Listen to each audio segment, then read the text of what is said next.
നമസ്കാരം. തിരുവനന്തപുരം ജില്ലയിൽ തീരദേശ മേഖല കേന്ദ്രീകരിച്ച് വീണ്ടും തൊഴിൽ തട്ടിപ്പ്.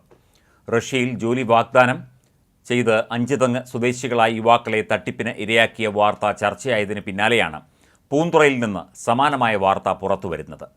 ഹോങ്കോങ്ങിൽ മക്കൾക്ക് ജോലി വാഗ്ദാനം ചെയ്ത് പൂന്തുറയിൽ ഒരു സ്ത്രീയുടെ കയ്യിൽ നിന്നാണ് 15 ലക്ഷം രൂപ തട്ടിയെടുത്തത്. ജസ്ക്ലിൻ എന്ന സ്ത്രീയുടെ പരാതിയിൽ പൂന്തുറ പോലീസ് മുട്ടത്തറ സ്വദേശികളായ 2 പേർക്കെതിരെ അന്വേഷണം ആരംഭിച്ചിട്ടുണ്ട്.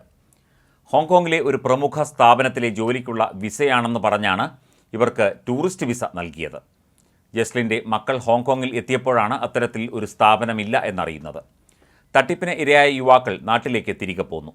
ഹോങ്കോങ്ങിൽ ജോലി ഒഴിവുകൾ ഉണ്ടെന്ന് പറഞ്ഞ് ജനുവരിയിൽ 2 പേർ തന്നെ സമീപിക്കുകയായിരുന്നു എന്ന് സ്ത്രീ പരാതിയിൽ പറയുന്നുണ്ട്. പ്രതിമാസം 1.5 ലക്ഷം രൂപയിലേറെ ശമ്പളത്തിലാണ് ഒരു സ്ഥാപനത്തിൽ ഇവർക്ക് ജോലി വാഗ്ദാനം ചെയ്തത്. വ്യാജ ഓഫർ ലെറ്റർ നൽകി വിശ്വാസം ആർജിച്ച ശേഷം വിസ നടപടികൾക്കായി 15 ലക്ഷം രൂപ ആവശ്യപ്പെട്ടു. ജനുവരി അവസാനം 6 ലക്ഷം രൂപ നൽകി. ബാക്കി തുക വിസ വരുമ്പോൾ നൽകാനാണ് പറഞ്ഞിരുന്നത്. 2 മാസത്തിന് ശേഷം വ്യാജ വിസയും യാത്രയ്ക്കുള്ള മറ്റ് രേഖകളും നൽകിയതിനെ തുടർന്ന് ബാക്കി തുകയും കൈമാറിയെന്നും പരാതിയിൽ പറയുന്നു. ഹോങ്കോങ്ങിൽ എത്തിയതിനു ശേഷമാണ് തട്ടിപ്പിന് ഇരയായ വിവരം ഇവർ അറിയുന്നത്. പരാതിയിൽ അന്വേഷണം ആരംഭിച്ചതായി പൂന്തുറ പോലീസ് അറിയിച്ചു. അതേസമയം വ്യാജ ജോലി വാഗ്ദാനത്തിൽപ്പെട്ട 12 ഇന്ത്യക്കാർ റഷ്യയിൽ കുടുങ്ങിപ്പോയിരുന്നു. സെക്യൂരിറ്റി ജോലി വാഗ്ദാനം ചെയ്താണ് ഇവരെ റഷ്യയിൽ എത്തിച്ചത്.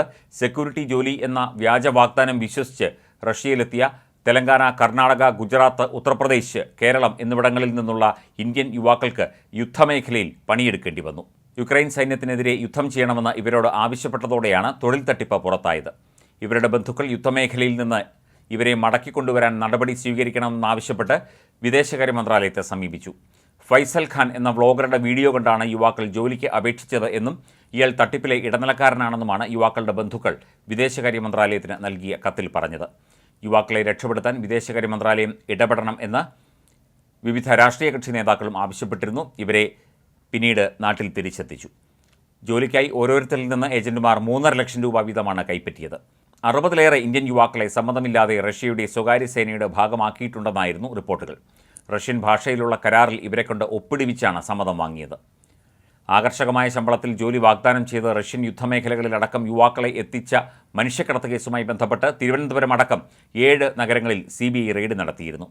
ജോലിയുടെ പേരിൽ ആകർഷകമായ ശമ്പളം വാഗ്ദാനം നൽകി റഷ്യൻ യുദ്ധമേഖലകളിലേക്കടക്കം യുവാക്കളെ കയറ്റിയയച്ച സ്ഥാപനങ്ങൾ കേന്ദ്രീകരിച്ചായിരുന്നു പരിശോധന. നിരവധി രേഖകൾ കണ്ടെടുത്തു. നിരവധി ഏജന്റുമാരെ അറസ്റ്റ് ചെയ്തു. ഡൽഹി, തിരുവനന്തപുരം, മുംബൈ, ചണ്ഡീഗഡ്, മധുര, ചെന്നൈ ഉൾപ്പെടെ വിവിധ ഇടങ്ങളിലാണ് പരിശോധന CBI നടത്തിയത്. 50 ലക്ഷം രൂപയും ഇലക്ട്രോണിക് ഉപകരണങ്ങളും പിടികൂടി. നിരവധി പേരെ ചോദ്യം ചെയ്തു. നിരവധി പേരെ അറസ്റ്റ് ചെയ്തു. വിവിധ വിസ കൺസൾട്ടൻസി സ്ഥാപനങ്ങൾക്കും ഏജന്റുമാർക്കുമെതിരെയാണ് കേസെടുത്ത് ഇപ്പോൾ അന്വേഷണം നടക്കുന്നത്. റഷ്യൻ യുദ്ധമേഖലകളിലടക്കം യുവാക്കളെ അയച്ച സ്ഥാപനങ്ങളിലാണ് പരിശോധന. 35ഓളം പേരെ ഇവരെല്ലാവരും കൂടി വിദേശത്തേക്ക് അയച്ചതായിട്ടാണ് കണ്ടെത്തിയത്. മികച്ച ജോലികൾ ലഭ്യമാകുമെന്ന് വാഗ്ദാനം ചെയ്ത് റഷ്യ ഉക്രൈൻ യുദ്ധമേഖലയിലേക്കാണ് യുവാക്കളെ അയച്ചത്. 50 ലക്ഷം രൂപയും രേഖകളും ലാപ്ടോപ്പ്, മൊബൈൽ എന്നിവയും നേരത്തെ നടത്തിയ പരിശോധനയിൽ കണ്ടെടുത്തിരുന്നു. പ്രതികളെന്ന് സംശയിക്കുന്നവരെ ചോദ്യം ചെയ്തു. റഷ്യയിൽ കുടുങ്ങി ഉക്രൈനെതിരെ യുദ്ധം ചെയ്യാൻ നിർബന്ധിതനായ ഹൈദരാബാദ് സ്വദേശി മുഹമ്മദ് അഫ്സാൻ എന്നയാൾ കൊല്ലപ്പെട്ടതായി നേരത്തെ സ്ഥിരീകരിച്ചിരുന്നു. ഇതിന് പിന്നാലെയാണ് വിവിധയിടങ്ങളിൽ നേരത്തെ CBI റെയ്ഡ് നടത്തിയത്.